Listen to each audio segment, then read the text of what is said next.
What's up, boys? It's the Dual Factor once again, another video. This time it's going to be a deck profile, and it's going to be a deck profile of SPYRAL.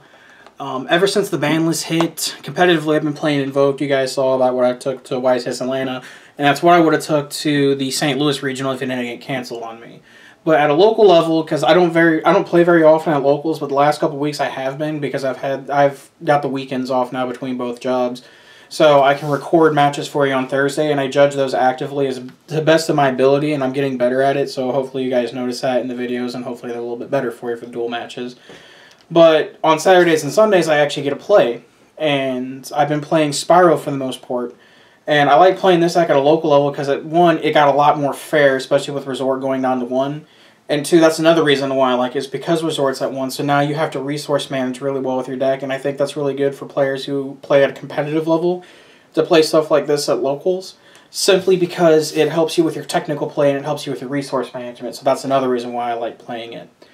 You can still do a lot of the combos in the deck. You're not going to have multiple resorts, so you're not going to search multiple times in one turn with that unless you're playing like pseudo space and stuff like that, but I don't think it's very good. I've gone through a lot of card choices, a lot of testing and stuff like that, and so far for the past couple weeks, this is what I like going forward playing with the deck. If I wasn't for the fact that I still don't have my invite for Nats yet, which is kind of weird because I usually have it by now, but I haven't played a lot of events, I would play this at a regional or so, just because if you notice at the most recent YCS, which was YCS Atlanta, it had some success in Boken, but not as much as it did in Atlanta. It had a 4th place finish, which a lot of the inspiration of this build came from that actual build from that. And it's had some success at the regional levels, especially a couple of my buddies have played that have actually done really well with it. But enough about talking about, let's go ahead and get into the deck profile. I'll show you guys what I've been playing. So first off, for any SPYRAL deck that you've seen, you know it's going to play 3 copies of SPYRAL Super Agent. This is it's one of the best monsters in your hand, not hand, but in your deck. You can summon on the field for free by calling the card right on top of it, and it also gives you knowledge of what your opponent's going to draw the very next turn. Also, like, it's not incredibly that important, but it does pop back row, so it can pop Pendulum Scales and whatnot. So it's actually it's a definite 3 of. And then I'm still also playing 3 copies of Tough, mainly because its name's treated as SPYRAL Super Agent while it's on the field. So you still get the... Well, let me try to make sure that works a little better. But so you can still summon Quick Fix from the graveyard by using its effect, because you technically have SPYRAL Super Agent on the field. Plus, it also clears the field, and you still like going second in this deck, so it's a solid going second card. And then we still play the 1-ofs, so you play the 1 SPYRAL Quick Fix and the 1 SPYRAL Drone. These cards go hand in hand. They're at 1 for a reason. The 1 Sleeper and the 1 Resort, your win condition, essentially, when you pull up on the field, you're just plowing through cards, and it's just really easy. And then I also play the 1 Master Plan. So the monster lineup essentially hasn't changed for the standard SPYRAL lineup or anything like that. So that's it for those. And then for monsters that aren't SPYRAL and that aren't hand traps, I'm playing 1 copy of Destrudo and 1 Supreme King Dragon Dark Worm. So we are playing Dragon's Ravine in the deck, and I think it's absolutely necessary to do it because it allows you a lot more access to the 1 copy Resort that's in your deck.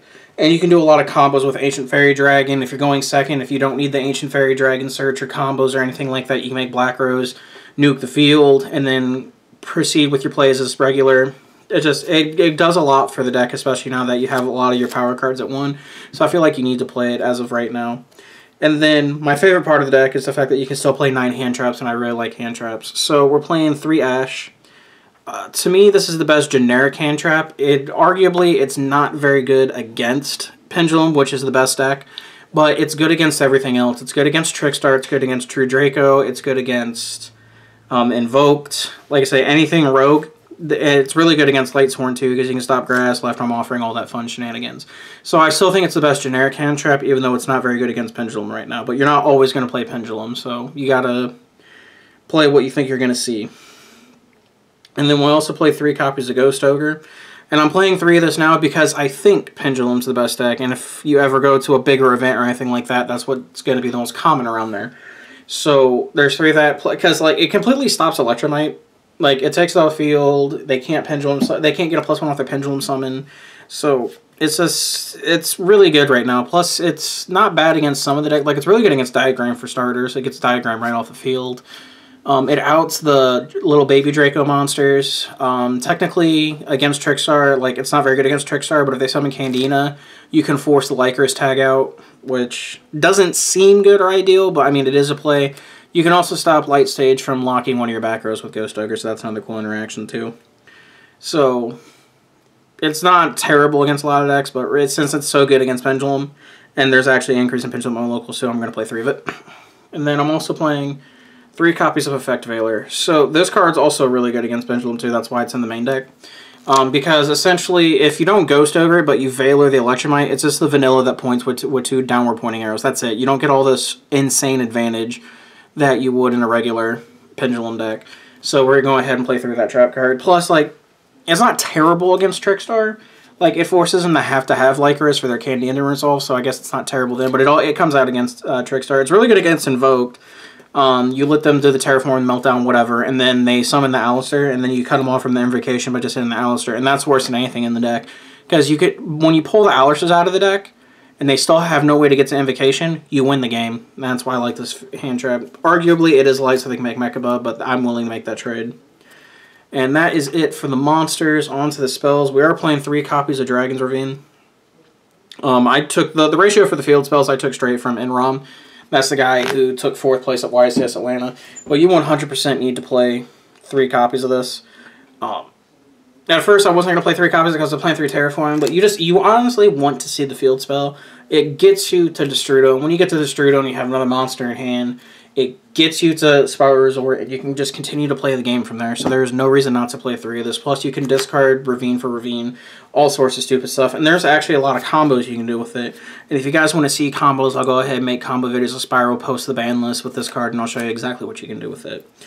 Enough about that. So we also play the 1 copy of Spiral Resort, because I'm only allowed to play 1. And it's kind of weird, but I actually hate opening the card, because if you open it, you can't resolve Resort for a +3. Not Resort, but Master Plan for a +3. And that really sucks. Arguably, I mean, you can say opening it in quote-unquote kind of a brick, but, I mean, it still makes all your monsters on target, but it still searches your entire deck once per turn. I mean, it's at 1 for a reason, so there's that. And then we also play 3 copies of Terraforming to search all your field spells. I still can't believe the card's at 3. Like, it's insane to me, because, like, 2 field spells is a combo by itself. So it's like, it's just insane to me. And then on to the other ones. The only 2 we play, and we play 2 Spiral Gear Big Red. Now that we only have 1 Resort and stuff like that, I think it's absolutely necessary to play 2 of this card, because it allows you to, like, you need to be able to, you need an extender, you need to be able to get bodies on the field, plus you need something that you can either draw into, or it's something that can put you back into the game, because it can revive Helix, and you can continue to go off from there. Yes, it's once per turn, but it's necessary to play.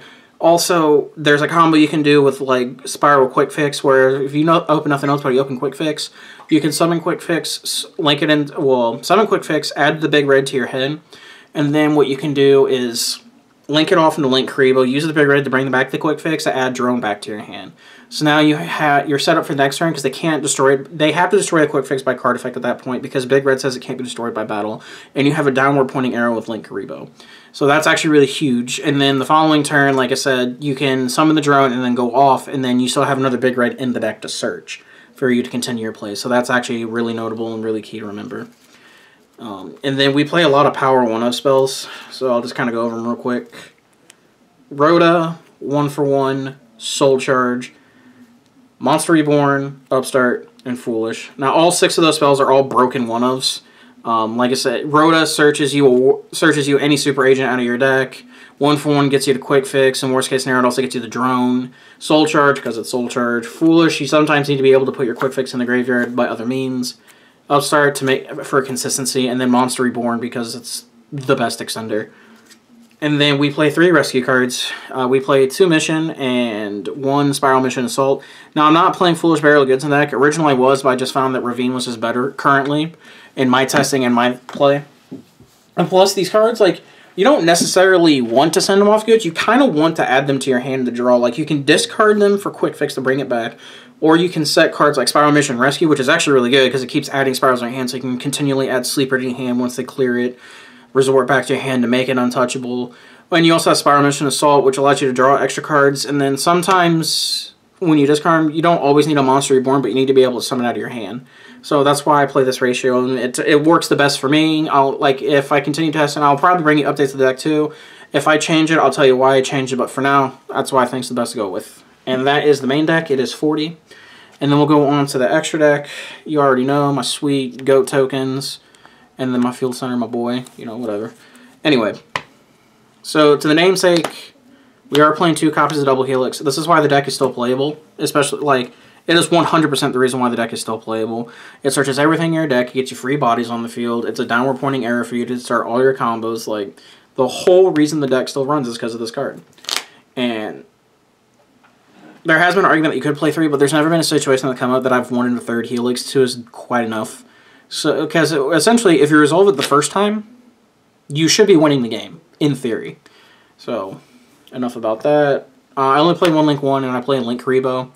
This goes with a lot of the combos in the deck, and the aforementioned combo that I told you about, where you could go Quick Fix, add Big Red, make this, Big Red back the Quick Fix, add Drone for the following turn, and then they can't run over your Quick Fix by battle, and you're set up with a Drone for next turn. So this card's actually really important in the deck.